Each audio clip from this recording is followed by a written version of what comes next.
What's going on, everybody? It's the Fantasy Football Almanac, back at it with another fantasy football video. Today we are going to be talking about free agency. Tons of free agents have been signed. We got Jakobi Meyers, we got Juju Smith-Schuster, Aaron Rodgers even verbally committed to going to the Jets today. We have so much going on. But before we get into it, if you guys could, go down and give this video a like. I'm answering every single comment, so you guys want to talk fantasy football, I am all here for it. Go down below to the comments and let me know, and subscribe to the channel. Turn the notification bell on so you don't miss another video. But with that, guys, let's hop right into it. Talking about probably the biggest story today, Aaron Rodgers verbally committing to the Jets. I think this is absolutely huge news. I mean, signs were pointing that he was going to commit to the Jets for a few days now. I mean, the Jets signing Lazard is a pretty telling sign. Tons of rumors coming out that he was going to go to the Jets. Now we finally see it come to fruition with him verbally saying on the Pat McAfee show that he wants to go to the Jets, which, I mean, was absolutely mind-blowing. He said so multiple times, leading to speculation before he finally fully said it, saying, "My intentions have been set since Friday," which, like, what the heck does that mean? Like, you have to tell us. And then he finally goes into it, says, "I'm signing with the Jets. We just need a deal to go through between the Packers and the Jets," which should involve something like a first-round pick and maybe another pick, probably another pick. But either way, they will come to terms after Aaron Rodgers basically coming out and saying something like this. In my opinion, 100% raises Garrett Wilson's ceiling. I mean, Garrett Wilson right now is coming off the board as the 9th receiver on Underdog Fantasy. And while I don't really see that getting much higher in terms of positional rank, I mean, he could easily outperform that, and I almost see that as his floor. Talking about an 1,100-yard wide receiver with Zach Wilson and Mike White and Joe Flacco at quarterback. I think Garrett Wilson benefits the most from this by far. But we also have benefits from a guy like Breece Hall, because we've seen Aaron Rodgers support great running backs over his time. I mean, just look at Aaron Jones. So we know this pretty much benefits the whole team. Besides a guy, I just recently made a video on Elijah Moore. Now I am a little bit scared with them going out and signing Lazard, potentially OBJ as well. I mean, there's just so many names Aaron Rodgers wants. So I'm a little bit concerned with Elijah Moore, but Garrett Wilson will be absolutely fine. I can tell you that much. As for the Packers, how this impacts the Packers fantasy-wise, I mean, I think everyone pretty much takes a bump down across the board, whether that be Aaron Jones, whether that be A.J. Dillon, Christian Watson, Romeo Doubs. But we do see Jordan Love now under center as the starting quarterback, which is a pretty interesting thing to see. I mean, he's been in the league already, 4 years now? Finally going to get his chance to shine here. So we'll see what he can do. But again, an unproven guy went at the very end of the first round. Last year in the preseason, he looked really good, though, in my opinion. But it's preseason, so you can't really judge too much off of it. But again, I do think maybe everybody takes a bump down. But realistically, looking at Aaron Jones' price point, I do think Aaron Jones is already pretty priced in for the quarterback transition, but Christian Watson's ADP is a little crazy to me. I mean, going 44th overall off the board, around where Najee Harris is going, as the wide receiver 22 off the board.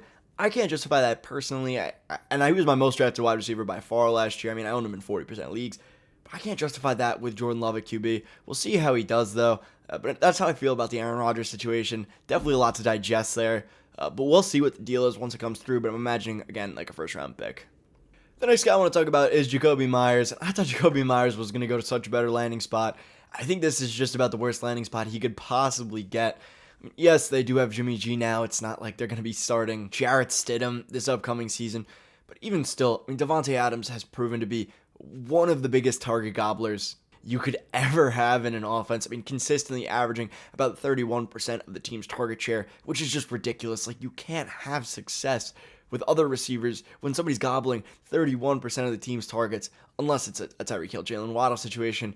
And to be quite frank, I don't think Jakobi Meyers has Jalen Waddle levels of talent. But I do think this is still a decent situation if you're a Jakobi Meyers owner. I mean, he's going to be the wide receiver 2 in his offense instead of the wide receiver 1 now, which should be kind of nice from an efficiency standpoint, although his targets are almost certainly going down. And it will be nice to see him with a good quarterback.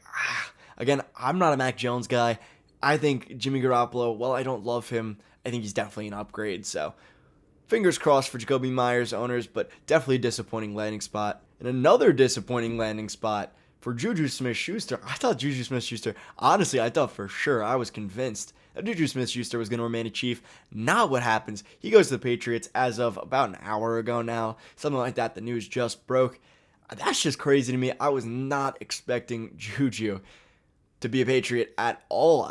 Honestly, I thought the Patriots would probably want to stick with Jakobi Meyers, something they're familiar with, someone who's in-house, but I guess not. They decided to pick up Juju Smith-Schuster, especially considering the fact that Juju was literally given the same deal as Jakobi Meyers. I mean, I don't know the guaranteed money, but both got 3 years, $33 million. I know for a fact Jakobi Meyers got $21 or $22 million guaranteed. Whatever it was, you can get out after 2 years. But, I mean, this is a very, very similar type of wide receiver. They both operate in the slot. I guess Bill Belichick just prefers Juju, and who am I to go up against Bill Belichick? But I don't really like this landing spot from a fantasy football perspective for Juju. Not that Juju is going that highly anyway. And I guess, to his credit, he will be the wide receiver one here. There's not much competition. So, I think it's an okay landing spot for Juju, although it will be a little interesting to see how the Chiefs try and fill the hole that Juju left. I mean, maybe we'll see them go draft a wide receiver in the second round. Maybe Scott Moore takes a step up. We don't know, but it'll be interesting to see. The next major signing I want to talk about, which is crazy, I was working out last night, and I saw Daivd Montgomery to the Lions. What the heck? Why? Lions. Why? I was pretty sure that Daivd Montgomery was going to be out of Chicago. I mean, I was right about that, but the Lions? I honestly thought the Lions, I had them pinned down to go with Bijan Robinson this upcoming spring, but I guess not. I guess they really like Daivd Montgomery. They really don't like DeAndre Swift, but I think this opens the floodgates for Khalil Herbert to become an RB1, which is awesome. I think Khalil Herbert definitely has the talent. But now, I don't think there's a single player you could possibly like here now. I mean, it could be DeAndre Swift one week. Could be Daivd Montgomery one week. We just don't know. I think the player that's going to benefit from this the most is Jared Goff. I mean, Jared Goff's in the nicest system I have seen. Great wide receivers, great running backs, great O-line, and a defense that should be improving with 2 first-round picks this year. Enough gushing about the Lions. I think they're going to be a great team this year, but enough gushing about the Lions. I think this is a good move for the Lions from a football perspective. Fantasy football, not so much, but a great fantasy football move from the Bears, which is awesome. What you like to see. Another free agent recently signed was Baker Mayfield, going to the Buccaneers. I mean, it's fine, I guess. It's better than starting Kyle Trask. It makes sense to me. You can't go into a season debating between Blaine Gabbert and Kyle Trask, and their team's pretty good. You give Baker a chance to turn around, and while it's not likely, it's possible. I think it's an interesting move, and you're probably not giving up too much. Actually, looking at the deal itself, I mean, giving up $8 million to get a guy who could potentially, again, low percentage chance, but potentially be your franchise guy. Why not take the risk? Now, the only other player I want to talk about is Lamar. Lamar finally available to be talked to today by other teams and enter into negotiations. Now, realistically, Lamar is the situation I'm the most confused on out of any in the entire NFL. Maybe the most confusing free agency situation I've ever seen. Usually holding out for money. If you're a great player, fine, but usually when quarterbacks hold out for money, like a Dak Prescott, they'll still play. They're not asking for a ton of guaranteed money. Maybe they get franchise tag, and that's that. But the Ravens are going about it a totally different way, using the non-exclusive franchise tag, meaning that if they let Lamar walk without matching an offer from another team, they get 2 first-round picks, which is already pretty crazy. But they also have the ability to match the contract that the other team is giving, which is entirely possible.